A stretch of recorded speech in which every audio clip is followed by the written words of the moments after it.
In this video, I'm going to talk about displacement and redox reactions. Displacement reactions are an example of redox reactions because one element is reduced, one element is oxidized. So one element gains electrons and is reduced, one element loses electrons, so is oxidized, and we can remember that with the acronym oil rig. Oxidation is loss, reduction is gain of electrons. If we take some copper sulfate solution and we add some zinc, zinc is more reactive than copper because it's higher in the reactivity series, so zinc will displace copper from its compound. We can look at this reaction in much more detail as follows. So here is the word equation.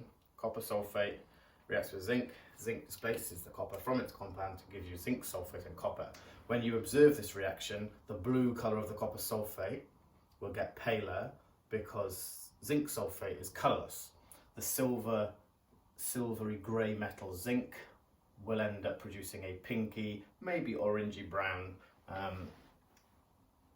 solid, which would be the copper. Okay, so simple equations. Copper sulfate, CuSO4, zinc is the element, zinc sulfate, ZnSO4, and copper the element. Now I've picked two nice metals here because the metals both form +2 ions with the sulfate. So we have a 1 cation to 1 anion ratio. Now what we can do next, there's my simple equation, but this equation doesn't show us exactly what's happening to each element. What we can do is we can strive to write an ionic equation which actually shows the reaction with all of the components that are changing. In displacement reactions, remember, two elements compete for one other entity. In this case, it's the two metals, copper and zinc, competing for the sulfate. So if I bust out all of my ions, so this ionic compound, copper sulfate, is formed of copper 2+ ions and sulfate ions, SO4 2-. Zinc is the element zinc, so that's composed of all the atoms of zinc. Following the reaction, I have zinc sulfate. Now this is the compound, so that will contain zinc ions and sulfate, SO4 2- ions. Copper is now metallic copper, so it exists as atoms. Now straight away, we should be able to see that we have identified the entity that was being competing, that was in the competition that zinc and copper were competing against each other for. Sulfate, SO4 2-, SO4 2-. Sulfate hasn't changed. That's what zinc and copper were fighting over. They competed for the sulfate. It hasn't changed. We therefore call it the spectator ion because it didn't do anything. It just sat there while zinc and copper fought over it.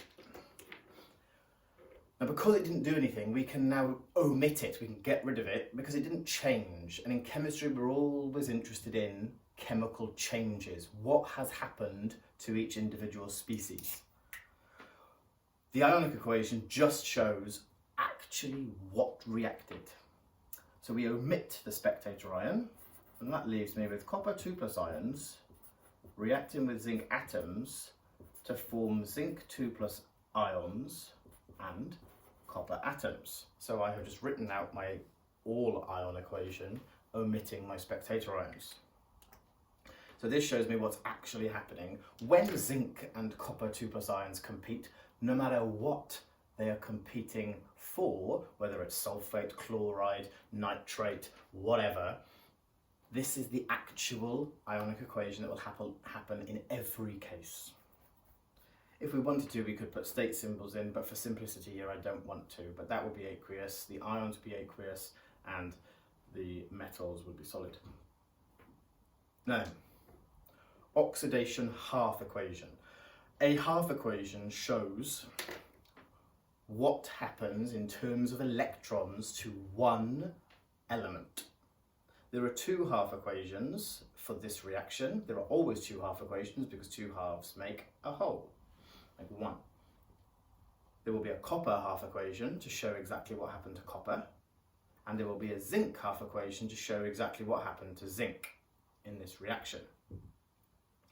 One of them is the oxidation half equation, one of them is a reduction half equation. Now, perhaps let's just write them down the bottom first. So what happened to copper? Then we will assign them to the oxidation. Copper went from being Cu2 plus to being copper atoms. What needs to happen to this copper 2 plus ion to form the copper atom is that it needs to gain 2 electrons. Just to double check, the total charge on this side is 0, which is the same as the total charge on that side, which is 0. Happy days. What happened to zinc? Zinc started as zinc atoms. It's gone to form zinc ions. How did zinc atoms produce zinc ions? They must have lost 2 electrons. So we can put our 2 electrons on our product side because this zinc atom has lost them to produce the zinc 2 plus ion, and it's lost the 2 electrons. We can double check as well. Total charge on my reactant side is 0. Total charge on this side is 0 too. Good. Now I've got my 2 half equations. This is what happens to the copper species and this is what happens to the zinc in my reaction. I can now decide which is oxidation, which is reduction, using the acronym oil rig. I've run out of space. Oxidation is loss of electrons. What lost electrons? Zinc. Zinc is oxidized, and reduction is gain, but copper gained. Copper 2 plus ions. So these are my reduction and oxidation half equations.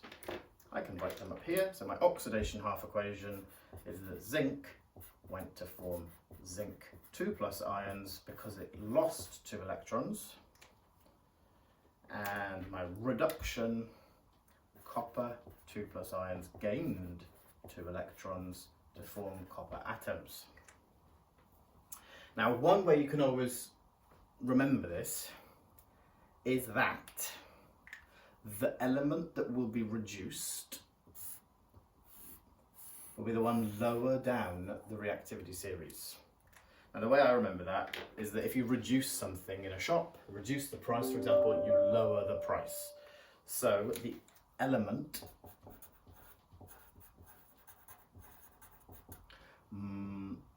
that will be reduced is lower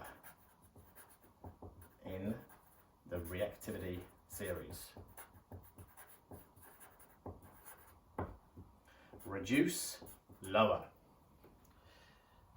The oxidized species is the displacer.